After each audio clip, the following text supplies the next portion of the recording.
thought I would do an update on my own personal intention experiment.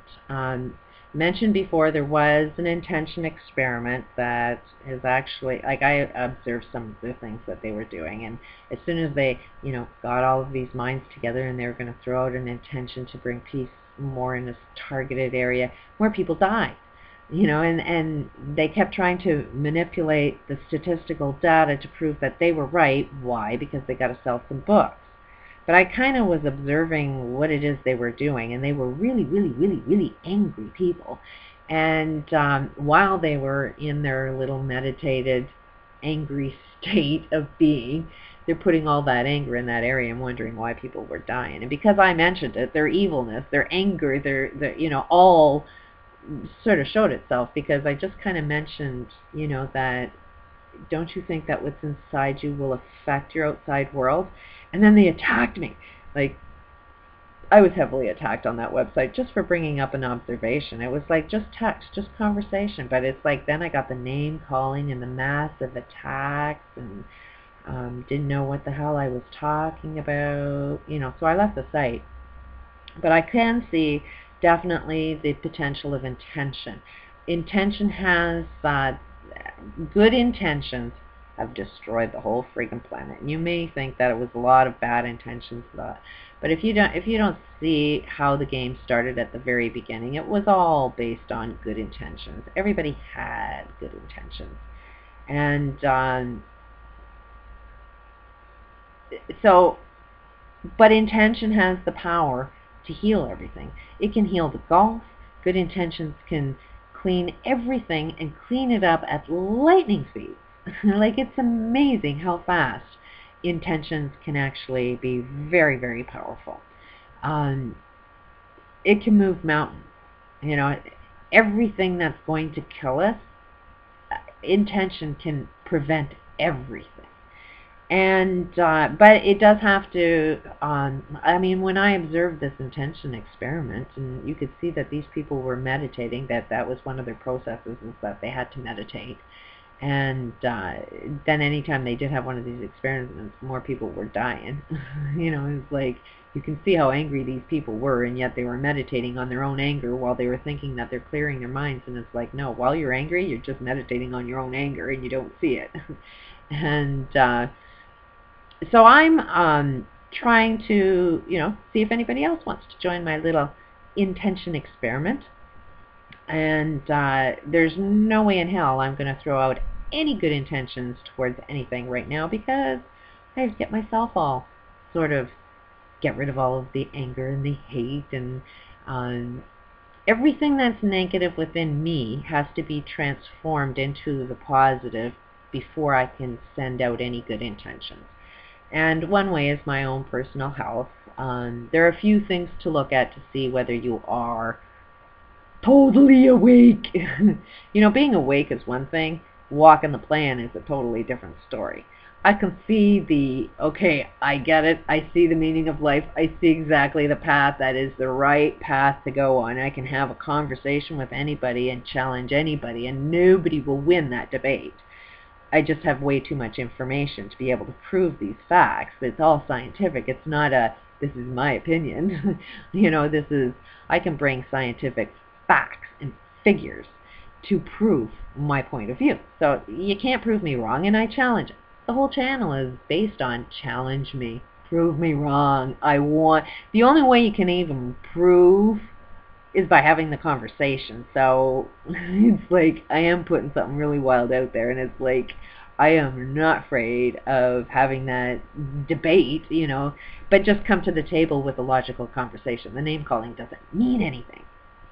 So I know the path that I'm supposed to walk. Walking that path is a completely different story. I am saying that we all have a death wish. Everybody wants to die. And we're just bitching about how we die. We don't like them killing me this way, but, I'll kill myself, or which my way was smoking. So I have not smoked today, and that is going really good, because every time that I do go for a smoke now, I want to live. I want to live. I don't know how to live. I don't know how everybody's going to get it. I don't see how the whole planet is going to see the same thing as I do. I don't see how, well, actually, I do see potential, but I'm not seeing that potential unfold today. Like, I don't see how everybody's actually going to want to get it, even though they want to get it. I mean, I am not seeing the path of everything right unfold right now. So it's a really hard thing to believe in. But I know I'm going to have to believe in that. It's sort of like fake it until you make it. And it's like, so every time I have a cigarette, it's like, no, you want to live. No, you want to live. You don't want to repeat this thing all over again. I don't want to be reincarnated just to have the same bullshit story that lasts thousands of years again. And I don't want my kids to suffer from, they're going to end up dying too, and they're going to be reincarnated and play the same game out over and over and over again. I'm kind of looking for the next stage of this human experience, this evolution, this transformation that, we're supposed to make, we have the opportunity to make, or we have the opportunity to replay this game all over again. So every time I go for a smoke, it's you want to live. Don't know how, but I want to live. And it's like, you don't have to believe in things you don't see. You just got to want to. Okay, it will happen. It will happen. I'll trust in the impossible, but right now I just got to walk that path. So, not smoking. Kind of listen to myself, which I think is the best advice you can always do, is when you get yourself into a peaceful, loving state, and listen to your body and listen to yourself. You'll get guided down the right path at all times. And I do so well with structure, and yet structure has been my biggest enemy. It's the thing that doesn't make me do what I know is the right thing all the time, and that's really, really. You would think structure is a good thing, but structure patterns repeating over and over again does cause illness. The same thought all the time will cause arthritis. Lots of science to prove that one. Every illness that you have has a behavior that you can attach it to, so it's like you don't really have an illness, you just have a behavior that ends up killing you. But anyways, mine is, I love structure, I love doing things early in the morning, and I love how I breathe so much better if I get up early in the morning and I start my day going to a gym. But I can't do that. My body won't allow me to do that. And I've got to take things really, really slow. And I love taking these dancing lessons. I went yesterday and had a friggin' blast. But the muscles are a little sore today. And I would have gone to class today. God, it really, really, really, really was more hard for me to stay home than it was to go to this class. Because in my mind, I'm like, you got to get yourself on a good routine. You got to change. You got to do all of this stuff. To smoke means you got to, go out and do things, But I already did the gym thing last month, and it took me out. I mean, it ended up harming my muscles that I, couldn't do anything for another month. So it's like, okay, I'm waking up. My muscles say, they're a little sore, don't go. So today, I did not go to the gym. I fought that urge as much as possible. I will go again tomorrow. If my muscles are sore, then I won't take part. It won't take part in the dancing again. But there's a course on the joint. I guess they may teach me different types of exercises that will actually be good for repetitive motion.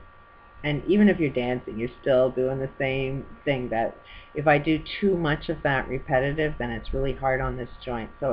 But I could not lift my arm like this or turn it like this. Like literally, I would have to be able to, I had to use my other arm to actually move it and put it into place. The arm couldn't do it by itself. So it is rejuvenating. Whatever it is I'm doing, I am reversing all of the effects that they're saying can't be reversed. And most of it is because I'm listening to my own body, except for the smoking. my body says, in order for it to heal this, and in order for my muscles to get a little bit stronger, I actually have to give my body more oxygen. And every time that I smoke, I'm depleting it of oxygen. So it's like wanting to heal my arms and saying I can heal my arms while I smoke is like... So, and it is. You have to understand what addiction is. And addiction is you're searching for an answer. And once you find your answer, then the addiction goes away.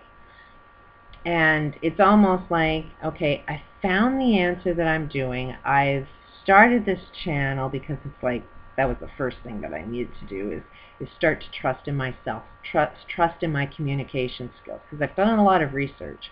And you kind of see the path that we all need to go, but it's like we all need information. And it's not like I have all the information. It's that I have enough information to challenge a conversation, and through a conversation and debates or whatever, we can find our way out of this. But I can't do that unless I improve on my communication skills and actually communicate with other people.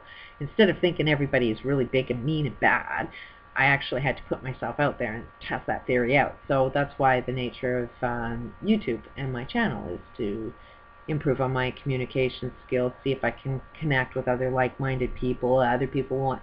So I've passed that stage, getting the amount of love that I was looking for. So it's like, okay, now it's time to take the smoking addiction to a whole new level. And it is something that is one of the most powerful things. While you look at it as an addiction as being a really, really bad thing, it's actually a really good thing, because in your mind, you're replaying the same story over and over and over again. And in my story, when you start to be aware of the stories that you listen to, my story is the world's so fucked up, you may as well be dead.